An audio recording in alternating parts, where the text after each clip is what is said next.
one of the questions that underlines all this is, what does success mean to me?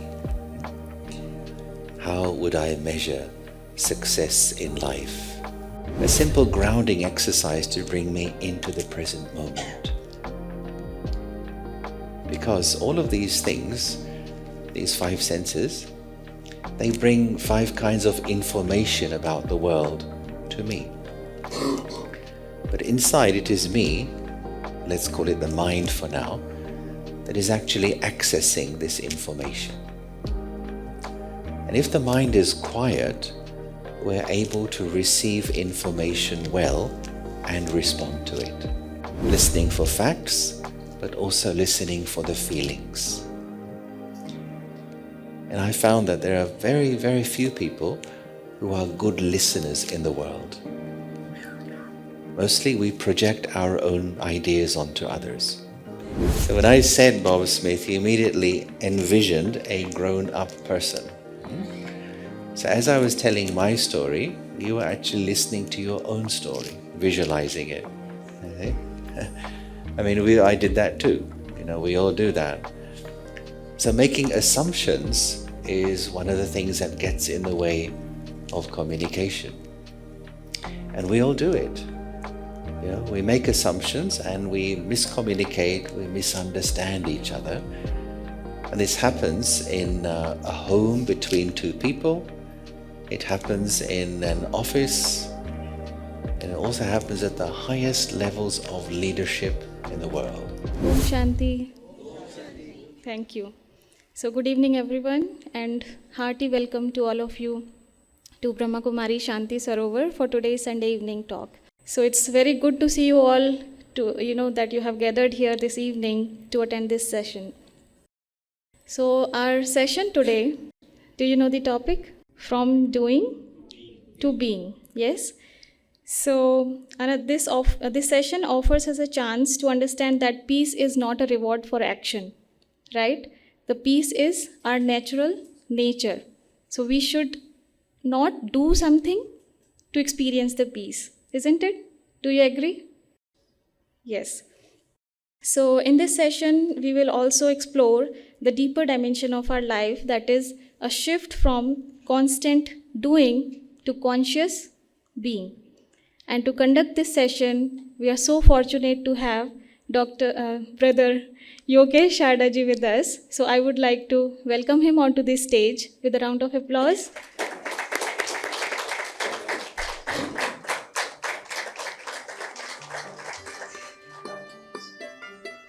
So how many of you have attended Yogesh Bhai's session earlier? Quite a few. Okay. So let me give his brief introduction. So Brother Yogesh Bhai has come all the way from Turkey to Shanti Sarovar to provide his services to conduct these sessions. He has conducted many other sessions, and this is one of them, the Sunday evening talk. So Yogesh Bhai is a personal development coach with over 20 years of global experience. Brother has conducted thousands of sessions worldwide, helping people find clarity and inner balance. And you won't believe that Bhaiji is, he's doing this Raj Yoga meditation for over 40 years. So he's I would say, a gem. He has conducted so many sessions, doing Raj Yoga meditation and helping others also to experience what he is experiencing through Raj Yoga meditation. So without taking much time, I would like to hand over the stage to Brother. Thank you, Brother. And I hope you all enjoy. In the end of the session, you can clarify your questions if you have any. Thank you. Hello, good evening everyone. Can you hear me okay?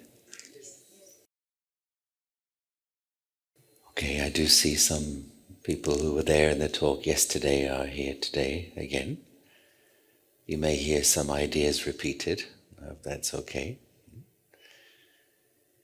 Yeah, so as she was mentioning, and thank you for the warm introduction, that I've been in this study and practice of meditation, self-awareness, for most of my life. And it's always been an area of curiosity for me, that why people do what they do, what drives people in their behavior. And especially in my earlier years as I grew up, early teens, late teens, you're at a time in your life when you're looking for identity and you're trying to prove yourself. You're looking for your place in the world and you're trying to understand, how should I live my life? And one of the questions that underlines all this is, what does success mean to me? How would I measure success in life? When I reach the end of my life, when I reach the other side, upon which criteria would I say, I had a successful life? How would you measure that? And I grew up in London mostly. I was in Oxford for some years too. And of course, in any big city, you tend to measure your success by how much you achieve, how much money you make, how powerful you were, what status you acquired in your organization, so on and so forth. These are the, as it said, the trappings of success. But then also along with that, I saw people who were achieving those things, but most of them, not all of them, most of them also acquired a huge amount of stress, or who found broken relationships, problems in their marriage and with family members and so on. So it seemed to me something is not quite working in the formula for life. Is it that the aim is to be so successful, but at the same time you pay the price of losing your peace of mind? How does it work? So there's an image which I'm hoping is going to come on the screen. There it is. Can you see it clearly? Yes. So this is an idea of the basic plan that we have for life, that we are thrown into, especially in big city life. So as you see on the left here is you, the individual, and on the right is what we may describe as the aim of life. So for example, if a child is born and you are asked to give your wishes for what I hope that child would have in life, you may say, I hope you are happy, I hope you are surrounded by love, I hope you have peace of mind and you are secure and so on. So if a person has all these things in life, I think we could say it's been a fairly good life. Would you agree? But then we are told, in order to acquire that aim, you first need to get the means. First get the means, then you will reach the aim. And what are the means? Well, you must have a good education. And so we push ourselves and also push kids to make sure you pass that examination. And through that good education, you will then have a good job and earn a good salary. And through that, then you'll have a nice house and car and holidays and travel and so on. And then you'll be happy. End result, you'll be happy. But what seems to have happened in the last few decades especially is that the means has become the new aim. So all our focus goes upon passing those exams, getting that education, having a good job, earning lots. And if you're happy, if you're peaceful, well, you're lucky. It's like an additional, optional extra you may get if you're lucky. So something is wrong with the equation. And so the question would arise for me that, is it possible, as I progress in my life in terms of study and career and so on, is it possible to do that whilst maintaining my peace of mind and my happiness? As it is said, what profiteth a man if he gains the world but loses his soul? Can I maintain my peace of mind and my well-being and my good relations with others, even as I'm on the path to so-called success? So there, that asks us the question that, where is my focus in life? Am I living a balanced life?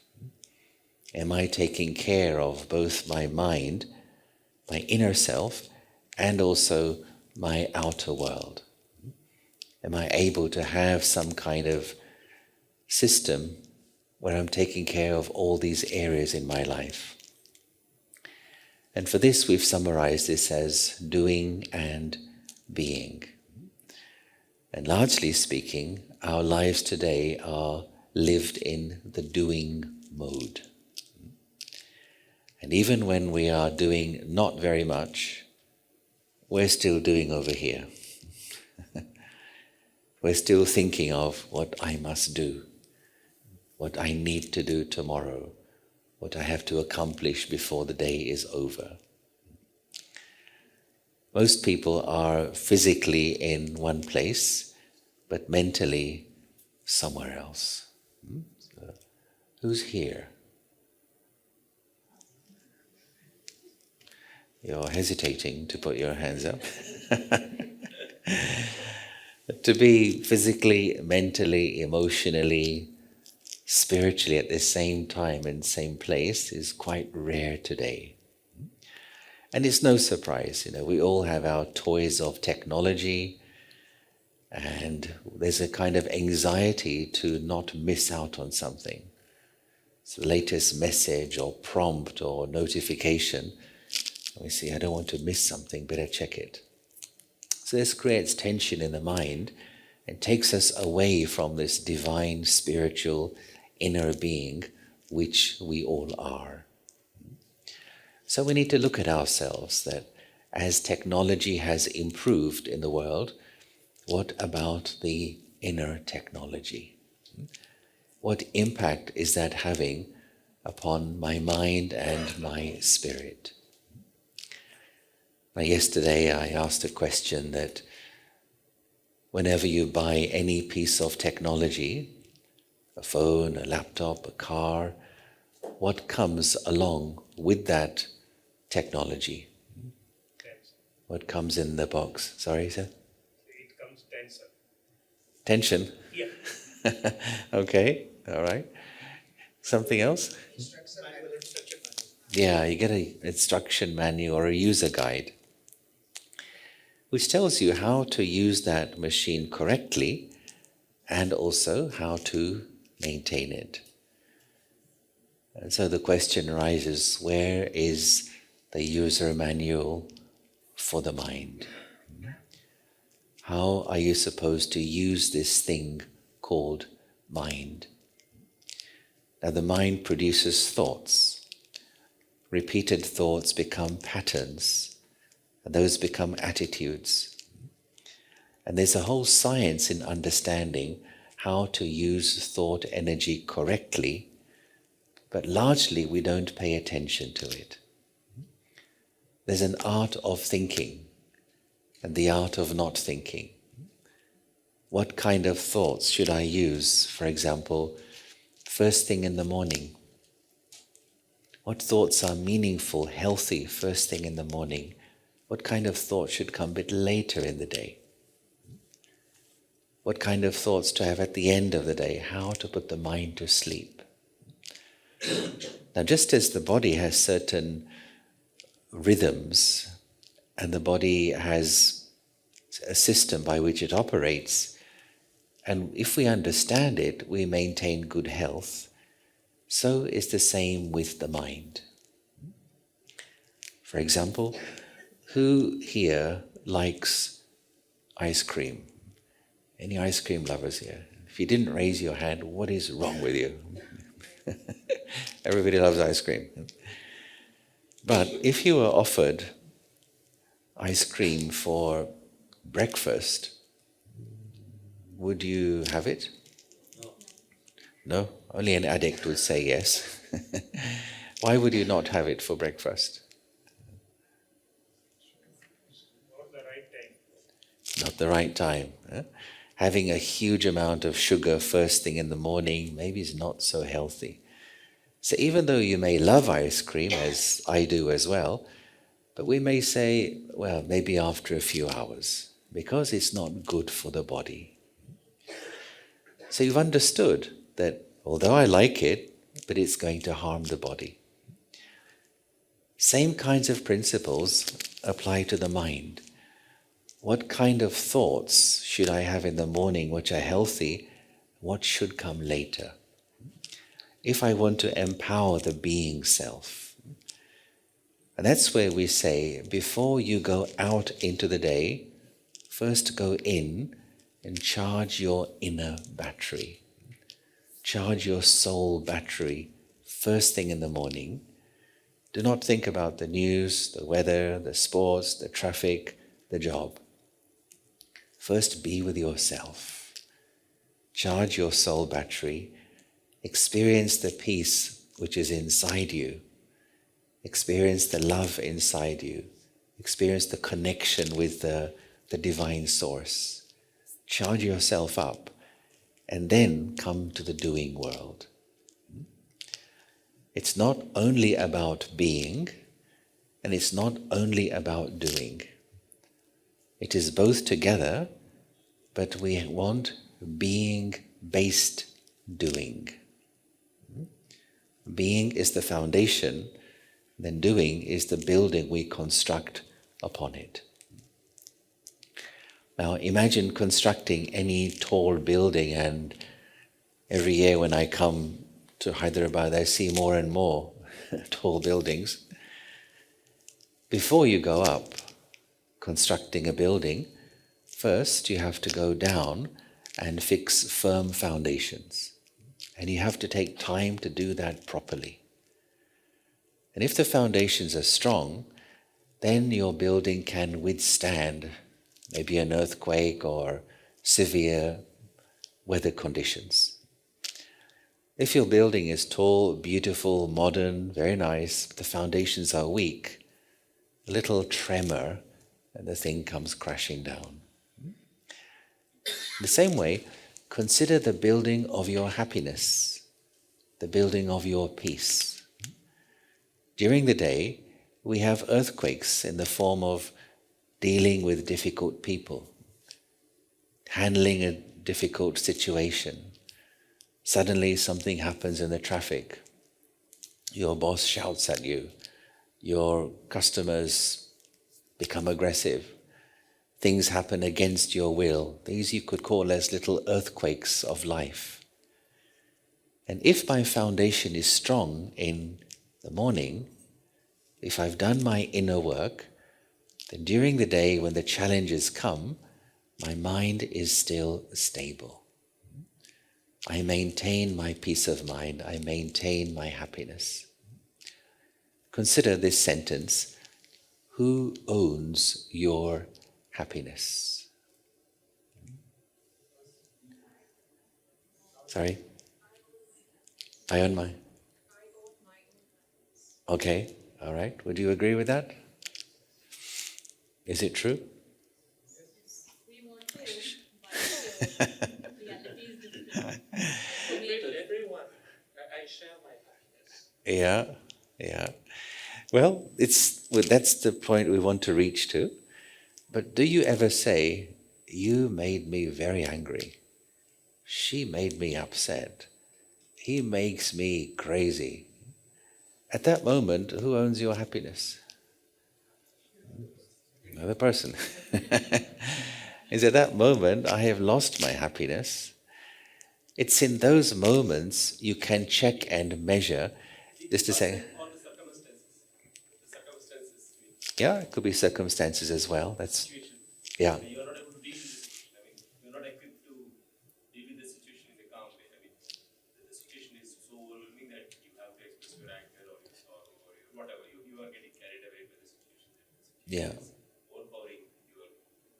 Yeah, well, that's the whole point, that people and situations and circumstances, do they steal my happiness, or is my happiness still in my own hands? We want to pass through life, achieving, progressing, being useful, but whilst owning our peace of mind and our happiness. And for that, we have to understand certain principles of the mind, how to look after the mind. Let's look further at another slide to see the importance of why we need to understand this being and doing. Now, as I've been saying a lot this weekend to the various groups I was with, probably the most important thing in human life is your sense of identity. According to how you identify yourself is how you see the world, how you deal with the world, how you relate to the world. And you may have heard of the saying, you don't see the world as it is, you see the world as you are, according to who you think you are. And if you were to ask a person, who are you? Mostly, what would people say? If I ask you, who are you, what would you say? I'm so and so. My name is so and so. Okay, so the name, that comes. Then people may say their profession. I'm a lawyer, I'm a teacher, I'm a shop worker, I'm a bank clerk or baker or something. And often then people, housewife. Okay, yeah. Yeah. Another one could be nationality. Right? They say, "Oh, who am I? Oh, I'm Indian, or I'm German, Spanish, etc." Another one could be the religious label. Another one could be the race label. So on and so forth, all of these things. But all of these labels which we identify with is not who you are. These are all to do with things that you do or things that you have. You do a job, but you are not a job. You have a nationality, but you are not a nationality. But today, we have become lost, entangled within the doing and the having zones. Our consciousness is lost in doing and having, and we have forgotten the being part. There's a big price we're paying because of that. When we don't nourish the being part, we lose access to what is truly ours as human beings. And that is our peace of mind, our ability to tolerate, patience, understanding, forgiveness.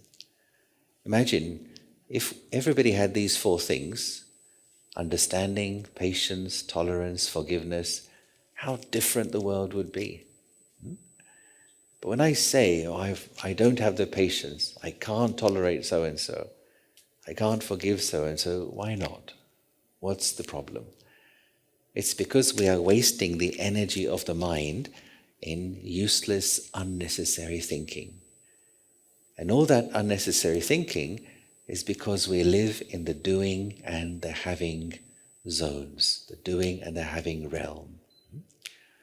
As you can see here, the result of identifying with what you do and what you have is it gives birth to this creature. The slippery, slimy, shape-shifting creature called ego. And once the ego is there, ego-based emotions will exist. And ego-based emotions are the ones which make our lives difficult, our relationships difficult. Anger, fear, anxiety, revenge, controlling tendencies. The list goes on and on and on. The things we want to be free from.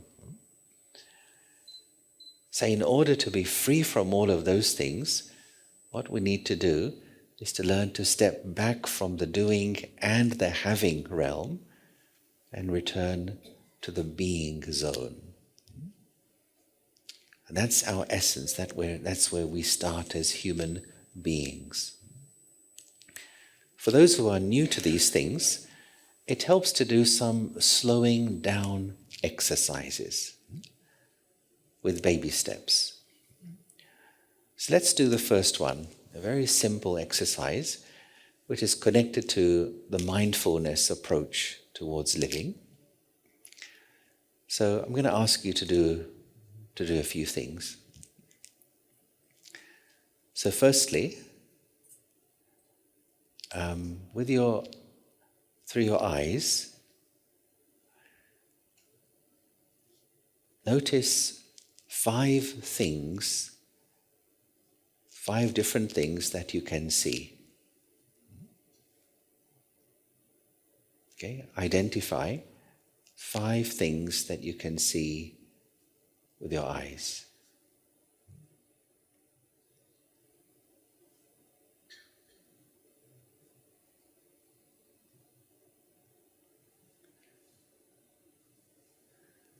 Okay? Just share those 5 things with someone near you. 5 things you can see.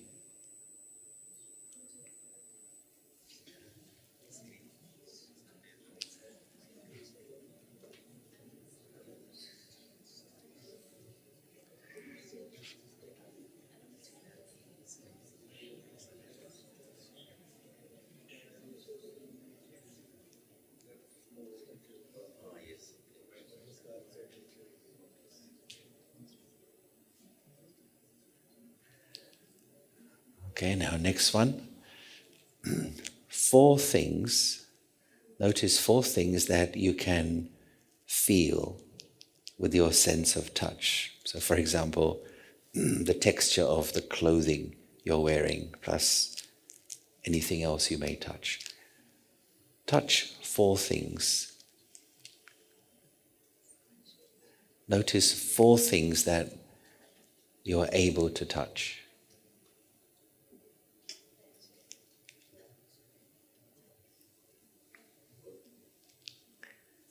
And describe those 4 things to the person next to you.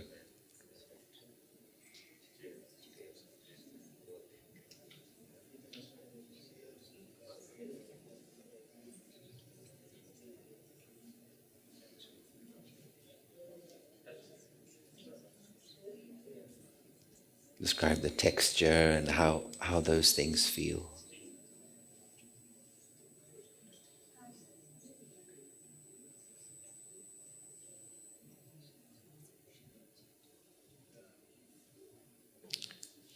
Next, notice 3 things that you can hear. 3 different sounds that you can hear right now.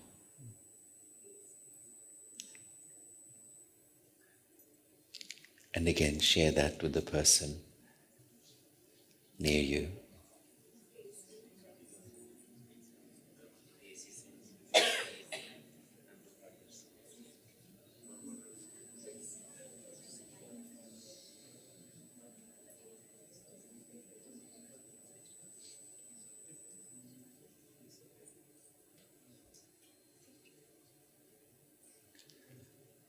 And next, notice 2 things that you can smell, 2 odors that you can pick up.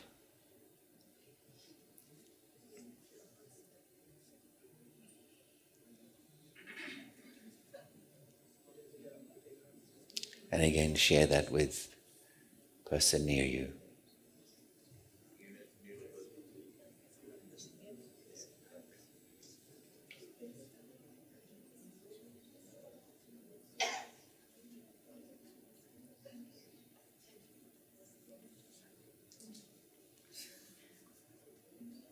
And lastly, notice one thing you taste, some taste in your mouth.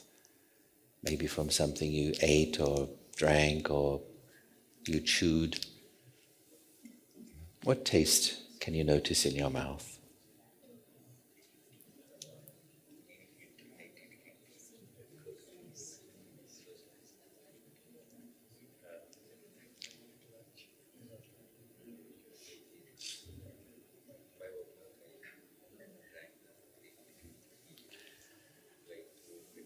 Okay, how are we doing?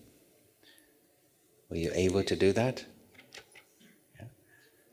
How did you find that exercise? Yeah. It's a step towards bringing you back towards yourself. Simple things, but we forget. Simple things come back to me and my five senses. Become aware of even the simple things around us. And even in our daily lives, we miss so much beauty in life, in the world, in nature, because the mind is preoccupied. Mind is too busy with what I need to do next, or holding on to some memory which is no longer functional, something useless. A simple grounding exercise to bring me into the present moment. Because all of these things, these five senses, they bring five kinds of information about the world to me. But inside it is me, let's call it the mind for now, that is actually accessing this information. And if the mind is quiet, we're able to receive information well and respond to it. If the mind is racing, then we are not able to register what the five senses are bringing to us. An example I tend to use a lot is, let's say, some particular day, you need to go out in an emergency. Something has happened, you need to go quickly, and you look for your car keys, but you can't find them. And you run around the house, can't find the keys, blame everyone in the house for misplacing your car keys, can't find them, what to do? You sit down feeling distraught, anguished. Then somebody comes in the room, points to some keys underneath your nose and says, "Are those the keys you're looking for?" I think, oh, how could I not see this? These are my keys. So actually your eyes did see the keys, but because the mind was anxious, worried, stressed, did not register. These are the keys, you need to take them and go. When the mind is rushing, when the mind is restless, when the mind is not settled, we are unable to see solutions.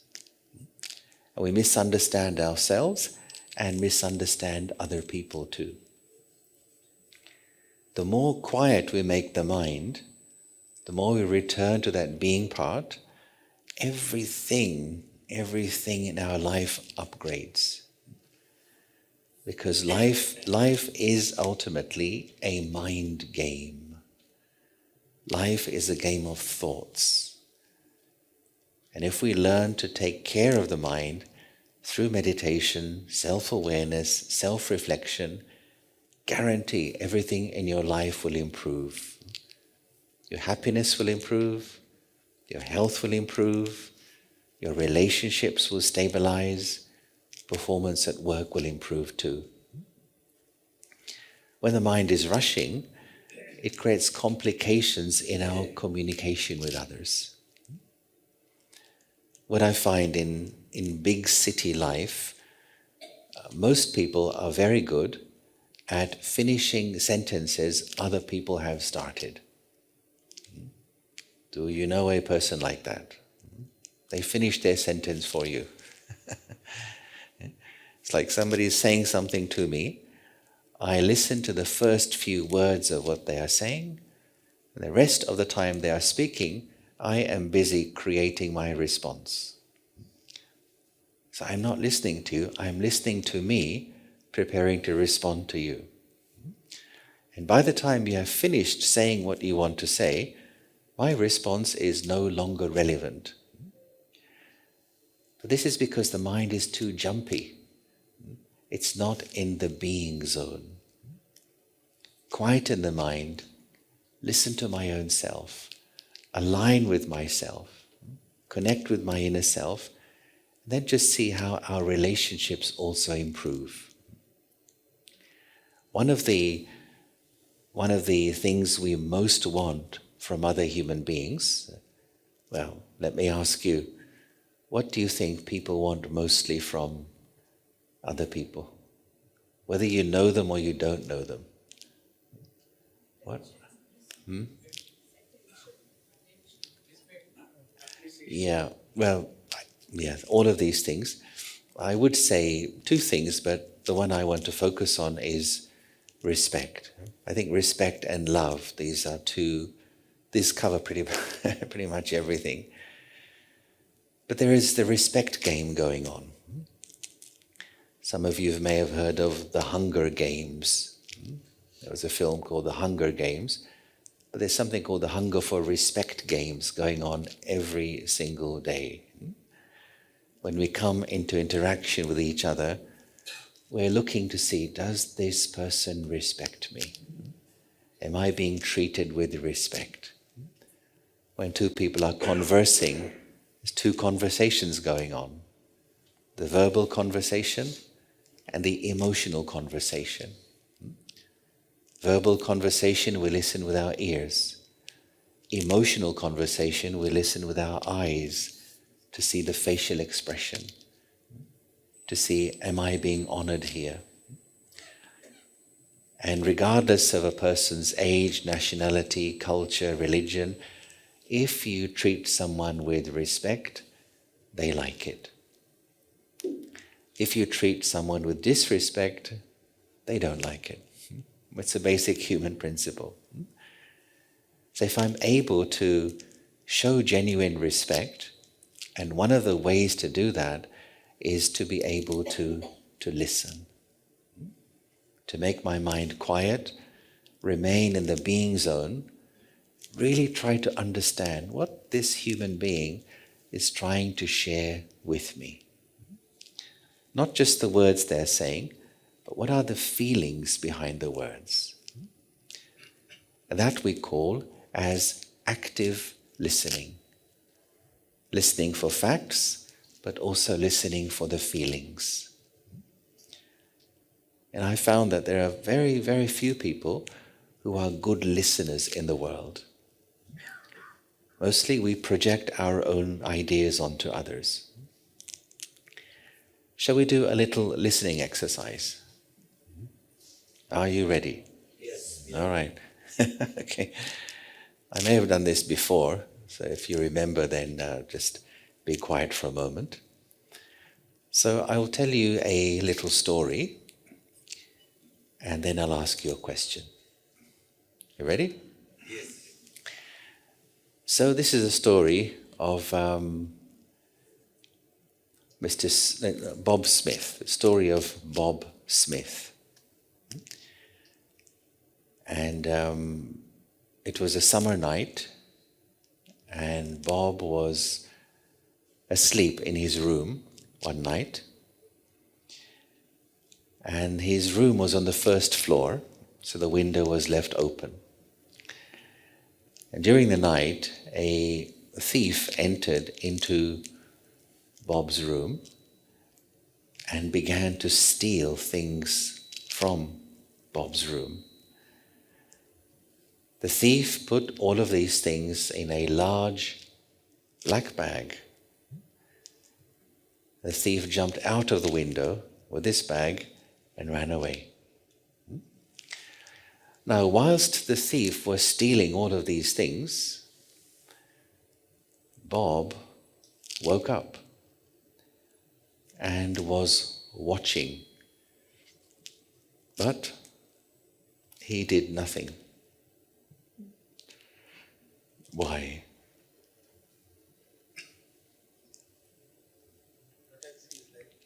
Sorry? Protect his life. Okay, sometimes people say that.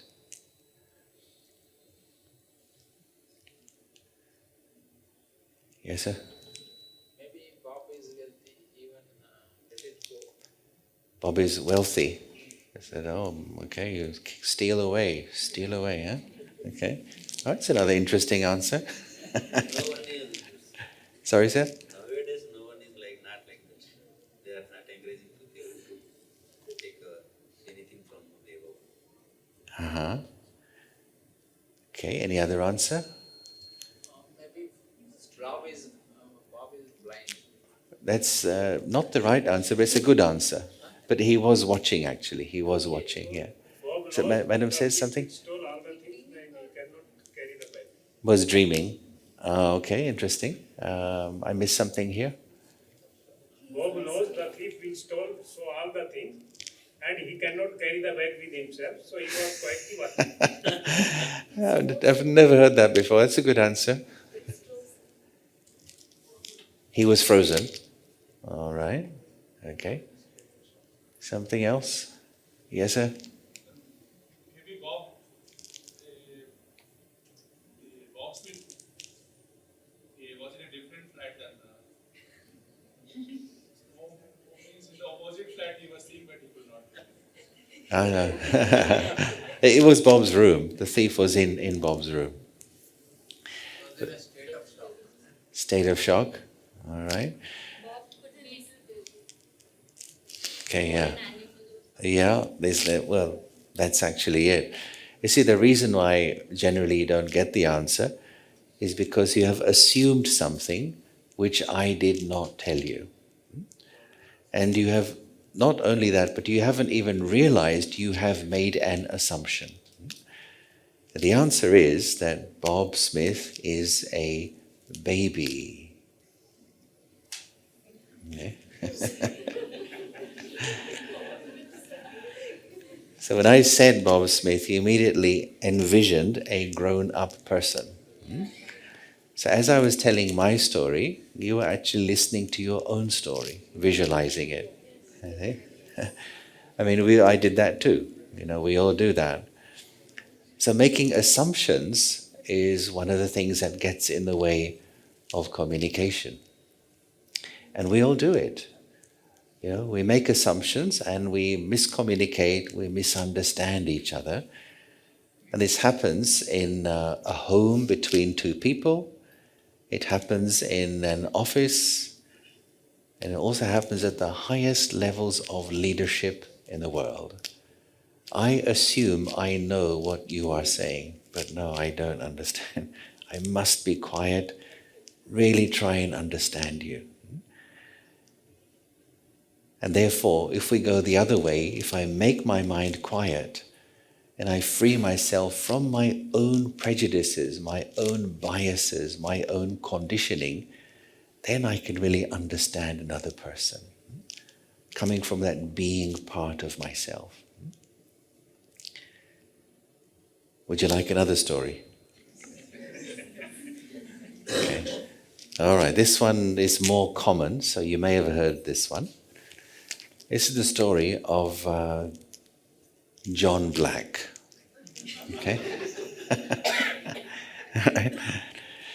So it was John's 21st birthday. Okay, so now you know his age. 21st birthday, and his parents were so happy with him that they bought him a car. He'd always wanted a car, so they bought him a nice little car. And John was very excited, and he went out driving, to road test the car. But he was going a bit fast, and it had been raining, the road was wet. And as he came round a corner, the car skidded and slammed into a tree, and it was a bit of a serious accident. Somebody saw what happened, they telephoned the hospital, an ambulance came, picked John up, took him immediately to the hospital for an emergency operation. So the surgical team arrived in the operating theatre, and they put on the gloves, the mask, the hat, and they were just waiting for the head surgeon to arrive in order to start this operation. And the head surgeon was the best surgeon in the city, and some say even in the country. So a few minutes later, the head surgeon arrives, also puts on, the gown, the gloves, the mask, the hat, and is about to start the operation. And then the head surgeon says to the team, I cannot do this operation.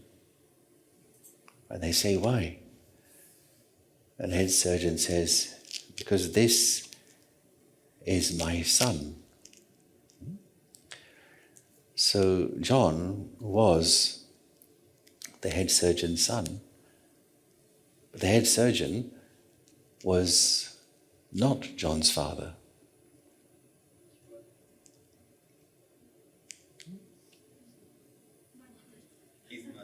Okay, you got it. Okay. Yeah. So the head surgeon was a lady, was a woman. And generally, what do you think when you hear the word head surgeon?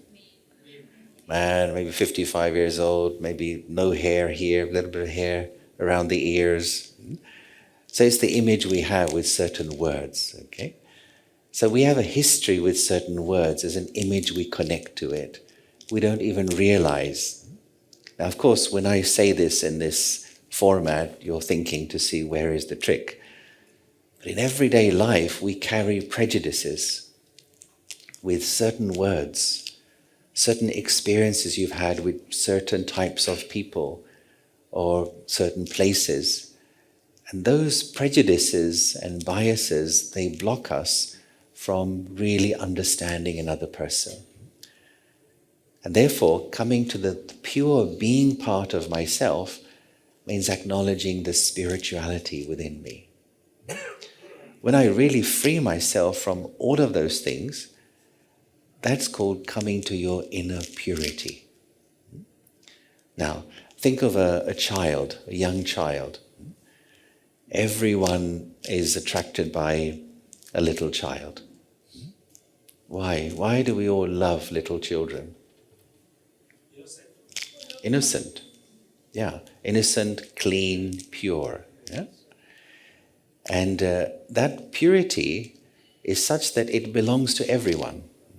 So everyone feels they have a right to play with the child. Let's say you go to a shopping mall, and there is a young couple and they've got a little child. You've never seen them before. You have no relation with them, but you feel you can come up to their child and make a funny face and play. And the parents allow you to do that. But the child doesn't say, excuse me, who are you? Why are you doing this to me? No, it's purity. You feel you have a right to do it. Belongs to everyone. And we like to be reminded of that purity because we were all like that 20, 30, 40, 50, 60, 70 years ago, however long it was.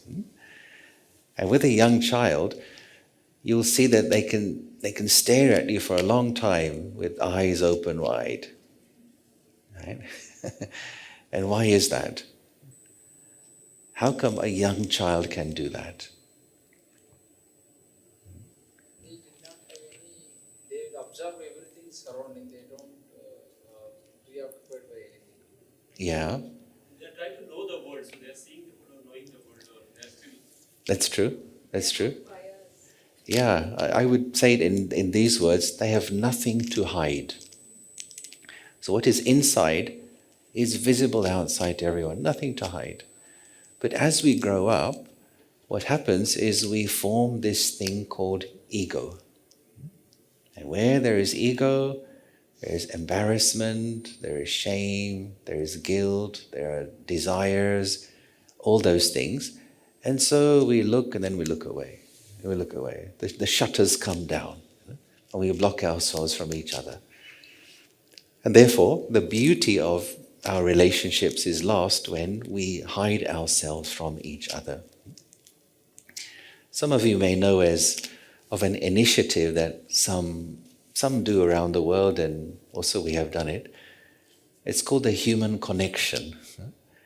So in some city centers, in big cities, you have let's say, a group of 5 people sitting on 5 chairs, all facing that way, and another 5 empty chairs, each facing the chairs which people are sitting on. And we put up a sign saying, we have Wi-Fi connection, internet connection, where is the human connection? And we invite people from the public, anyone who wants, just come and sit in this chair in front of a complete stranger for 1 minute. Just look at each other. And you can see this on the YouTube. And a lot of people start crying when they do this. They just feel, I've missed the human connection. Sitting in front of someone of a different race, different gender, different age group, different religion. But behind that, there is a human. When we sit and connect as humans, it reminds you, this is how we used to be. As children, we had this connection with each other, but the ego has separated us. So meditation, self-awareness, spirituality, it invites us back to that purity. Come back to that inner self, live from there, and then you are adding something very beautiful in all your relationships, which is your pure spirit. Yeah? Let's look further, then we'll do another 1 or 2 exercises. This is a deck that I shared yesterday, so those who were in the session yesterday will remember this. And it's really about how we have created this world of ego masks, the doing and the having world, and what we need to do to return back to the being part. So consider this rectangle here to represent your smriti, represent your awareness. So as we go through life, what we do is we create these ego masks in the form of the word I. I am a man or a woman. I am from this country, that country. I am qualified in such and such university. I am boss or employee of this and this company. I come from such and such family, etc., etc. And as life continues, we create more of these. All of these ego masks, ego identities, or we can call them as pockets of identity. And all of these are floating around in our consciousness. Sometimes a particular one comes on the stage, sometimes another one, sometimes another one. We tend to be lost in these particular identities. Some of them are larger and some are smaller. Now, what determines the size of a particular ego mask is how much time you spend with it. So, simple example, ask 5 different people, who are you? And people, they may identify with 5 different categories in life. One person says, who am I? Well, I am a surgeon, I'm a bank clerk, I'm a mechanic. So that person identifies with the job. The other one, who are you? I'm a mother. That's who I am. First and foremost, I'm a mother. Another one, who are you? Well, I'm Indian. The nationality is the main one for that one. Another one, who are you? It's the religion label. I'm a Hindu, Muslim, Christian, etc. Another one, who are you? I'm a follower of this particular group or political figure, etc. So people are identifying with different labels. And the one you spend most time with in your mind is the one which becomes your main label, your main identity. And as we continue to pass through life, from time to time, you will experience one of those ego masks being threatened in some way, being maybe insulted or disrespected in some way. What is the result of a perceived attack on the ego mask? What comes out of a person? Anger, fear, Yeah, yes, sir, exactly. Yeah. In other words, there is an emotional reaction. An emotional reaction is the result of a perceived threat to one of my ego masks. Let's take a simple example, and I'll use the one I used yesterday. Let's say you are a good cook. Now, how many good cooks here? 1, 2, 3, 4, quite a lot of good cooks here. And the rest are very humble, not admitting to this. So it's good to be a good cook. It's good to be good in everything. Why not? But let's say you become proud of it and you make it part of your ego mask system. Let's say you base your self-worth and self-value on that talent. And one day we all come to your house for dinner and you spend hours cooking, and we sit down, we take the first bite of the food and we make a face. It's tasteless, it's horrible. Could you make this? Why did you make this? Now, how might you feel at that moment? May feel hurt, yeah. May feel embarrassed, may feel upset, or you may... Sorry, sir? That happens sometimes. You cannot be, all the time at the top of your game. Yeah, that's true. Or you may say, there is the door, you can go now. In other words, some kind of emotional reaction can be there, whether it's the upset, embarrassed, ashamed, or the aggressive and anger one. The bigger the ego mask is, the bigger will be the emotional reaction. Yeah? Let's take another example. I'll come to you in just a second. Let's say I'm a very educated person. I've been to the top universities in the world. I've got letters after my name, and I'm very proud of it. And I base my self-value and self-worth upon my education. And then some person criticizes my lecture or my idea in front of other people. And I say, young man, get yourself educated first before you talk to me. Oh, don't insult me by talking like this. So there, I've developed this big ego of I am so educated. I may have a high IQ, but a very low EQ. I don't know how to handle my emotions. I don't know how to receive criticism. The bigger the ego mask, the bigger the emotional reaction.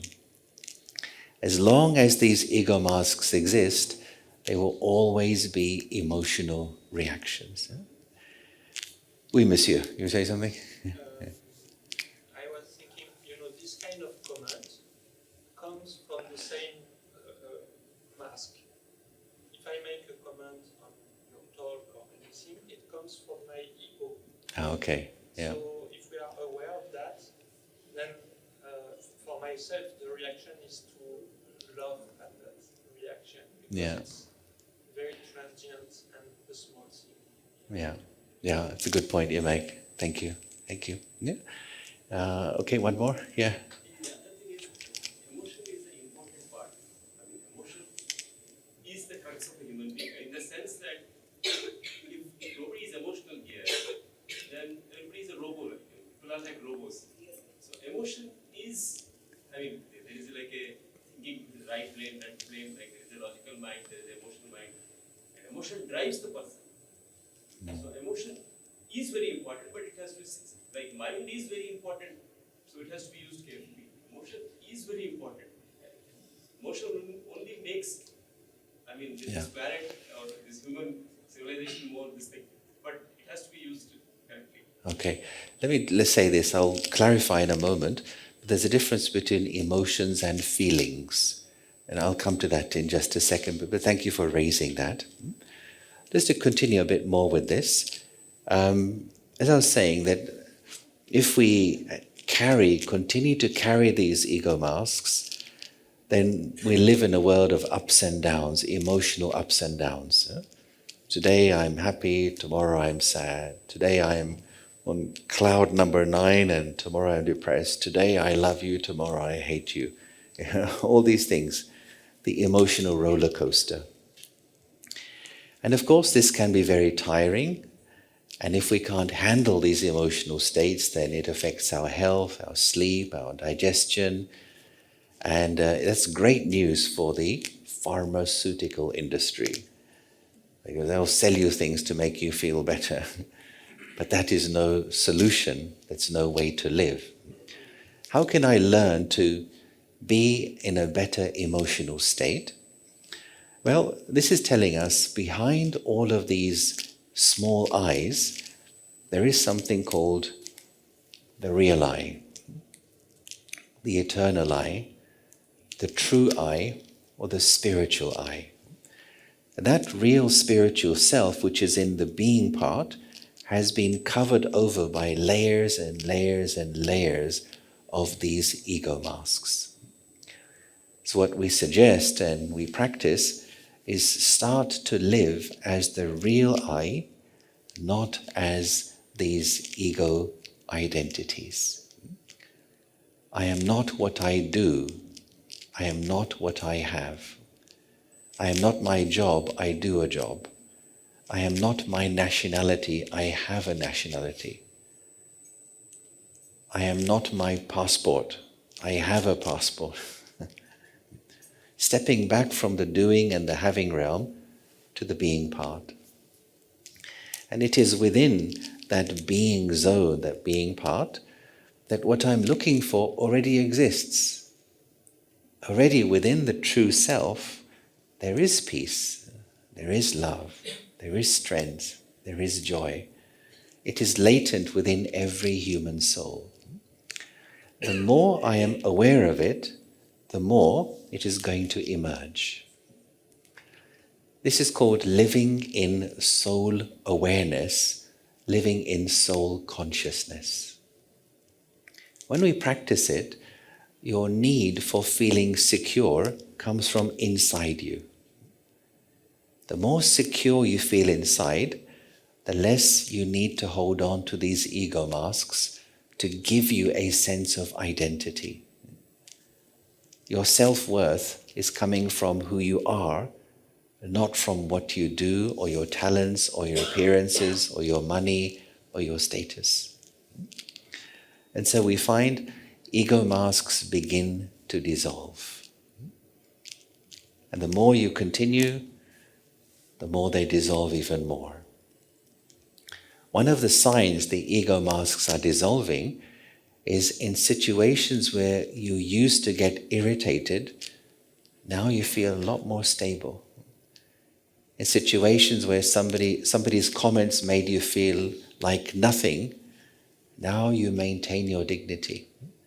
In the same situations, you find your self-control, your peace, your love, your well-being is in your hands, rather than at the mercy of situations, circumstances, and people. And eventually, you reach this condition. Doesn't it look nice? True freedom. Freedom from what? Freedom from getting upset. Freedom from reacting. Freedom from the game of inferiority and superiority. Freedom from competition and comparing myself with other people. Freedom from all of those silly ego games, which waste a lot of energy. And when you live in soul awareness or soul consciousness, these qualities inside you will come outside. They will fill your awareness. And so you become a peaceful person. You become a loveful person. Not because of something, but that's who you are. And from you, you then radiate it out to your family, your friends, your work colleagues. And such a person is very, very useful to everyone in their lives. Now, just to touch upon this emotion and feeling, let's look at any quality. Let's say, for example, the quality of love, which is a basic human need. Pretty much all the love people experience in the world today is emotional love. And emotional love is that what you experience because of something or someone or a certain behavior, that emotion comes out.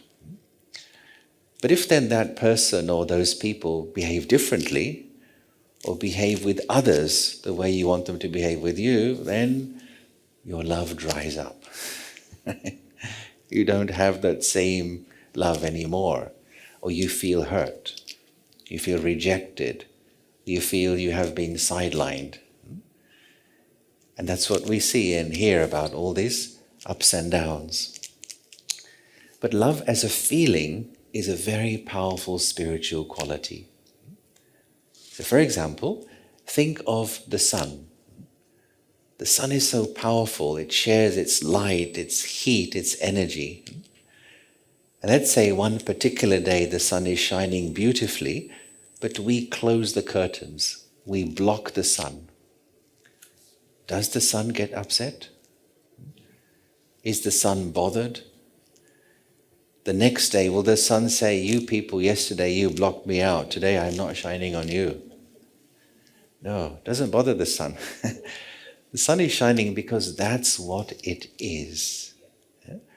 The same way, when we are spiritually strong, your capacity to love is because that's who and what you are, not because of something or someone. Emotional love keeps us weak, it keeps us trapped. But love as a feeling is freedom, and it enables others to be free as well. And that makes our relationships very rich, and the things which enable people to grow. And you can apply the same thing to happiness and to peace and all the other experiences. We move from a materialistic form of peace, love, joy, etc., to a spiritual form. And this leads to this kind of personality. A diamond personality. Do you like diamonds? Yes. Yeah? Diamonds are a best friend. That's what the diamond companies tell us. But I like this analogy of make your personality like a diamond. A diamond, on the one hand, is a beautiful creation of nature. So anyone who sees a diamond, young person, old person, educated, uneducated, could see it's something amazing. But at the same time, it is also the toughest substance on the earth. The hardest thing on the earth is diamond. If my personality is like a diamond, I'd be very kind, generous, loving, patient, caring. But on the inside, very, very strong in my self-esteem, such that nobody can upset me, push me around, manipulate me. An inner strength and an outer softness, a diamond personality. Sometimes people think to be spiritual means to be a nice guy, to be Mr. Yes, and softy, and weak. That people take advantage of such a weak person. That's not spirituality. So some people go the other way. Oh no, it's a dog-eat-dog world. If you want to be successful in corporate life, you have to be hard, a little bit strong, a little bit tough, a little bit cruel. But then you lose your humanity when you're hurting other people to get your success. But you can be nice and you can be strong, both together. That's what spirituality is. Be strong inside, be nice outside. Like an iron hand wearing a velvet glove. Yeah. And as we become like that, wherever you go, with family, with friends, with strangers, you have something to share. Positivity to share, lightness, kindness, love to share. And I think the world needs more people like that.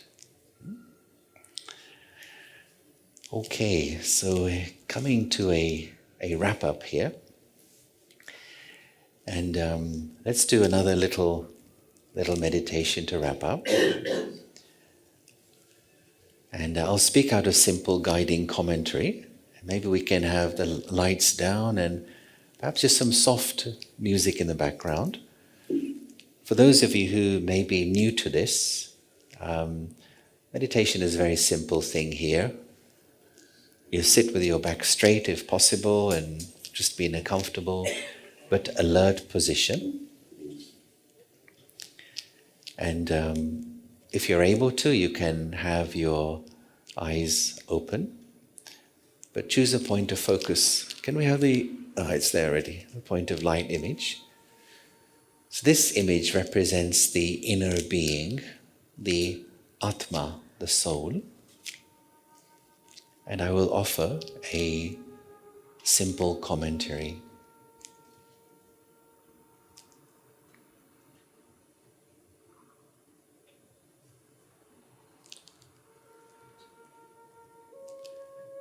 So I sit for a few moments to relax the body, relax the mind.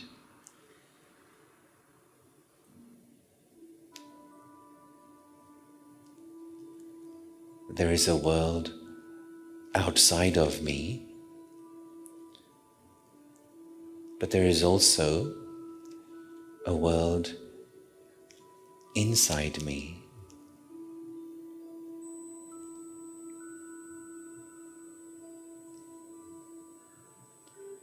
The world outside is the world of action, of movement, of sound. It is the world of doing. And I cannot control the world outside of me.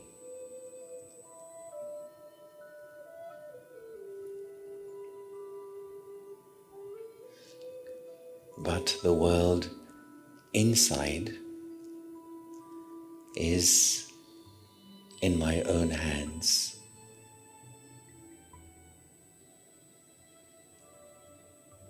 And that is the world of my thoughts,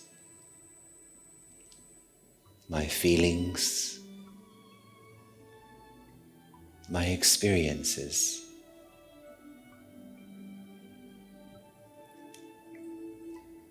And the world inside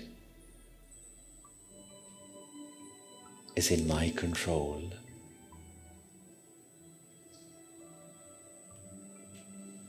I can choose the thoughts I wish to create.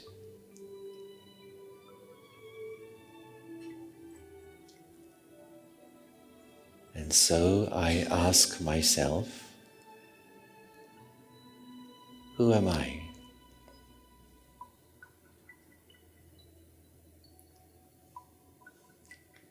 Behind all the roles I play, who am I?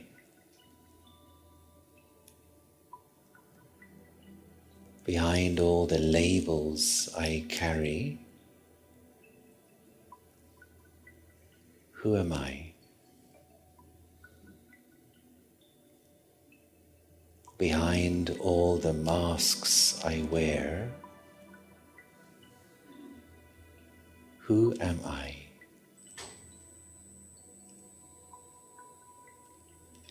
I am not what I do. I am not what I have.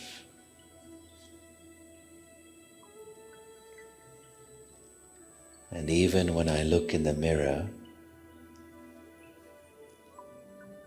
I see my face, my body, but there is more to me than simply this.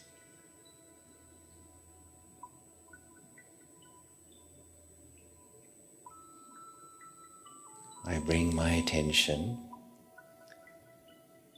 up to my face and to the center of my forehead.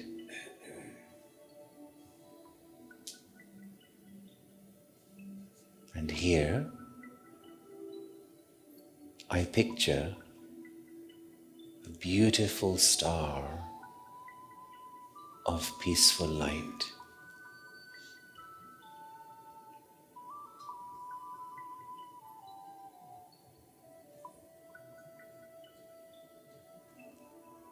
A wonderful star of peaceful energy at the center of my forehead.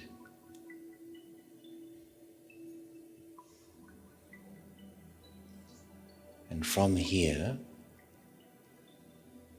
waves of peaceful and healing energy radiate throughout my body.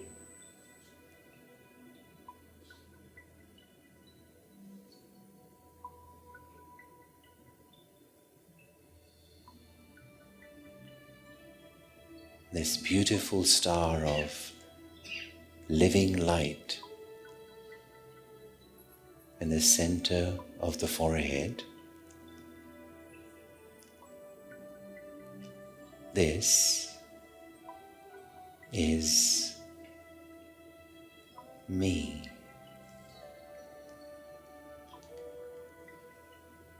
This is I, the inner being. This is I, the soul.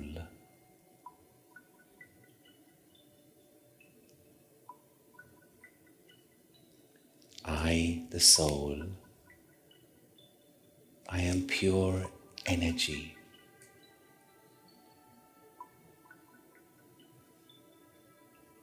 I, the soul, I am light.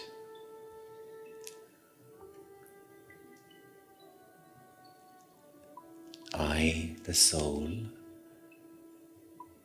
I am eternal.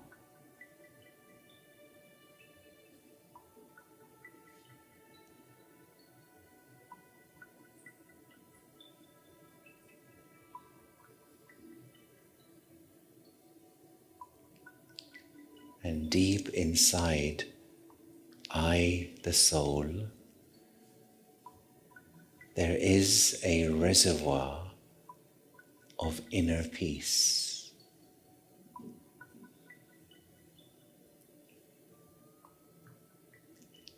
That peace has always been inside me.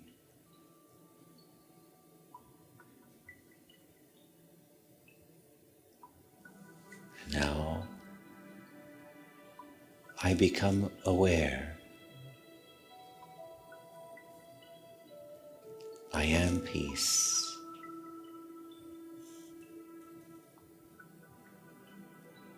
I am light. I am eternal.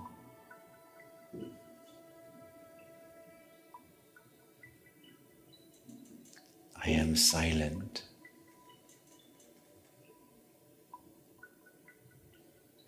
I am stable.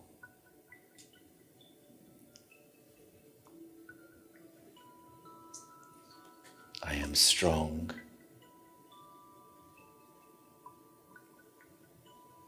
And I am free.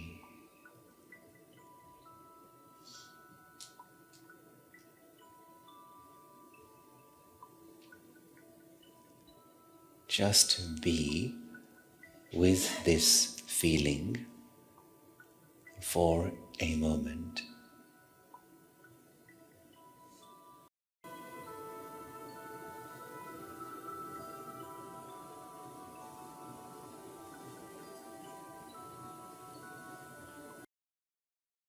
Okay.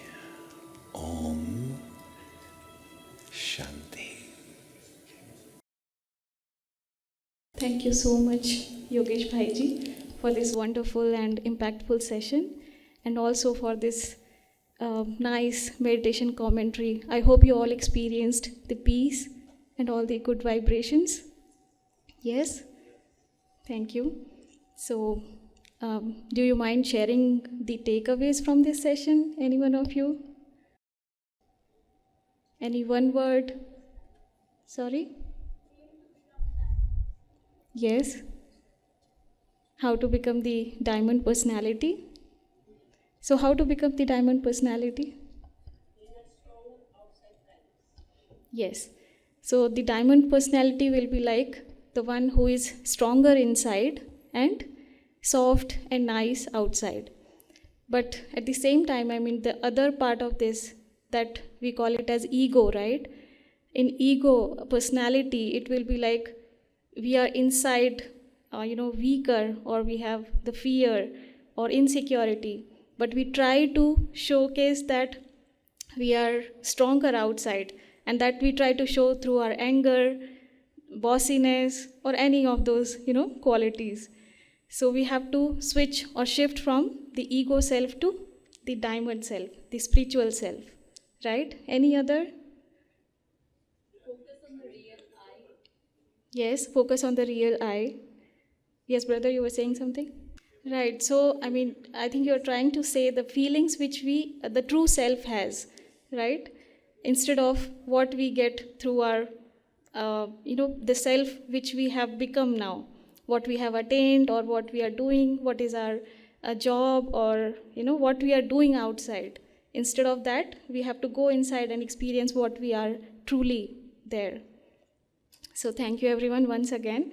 I hope you will get benefited by this session and start implementing what brother has helped us realized what we are.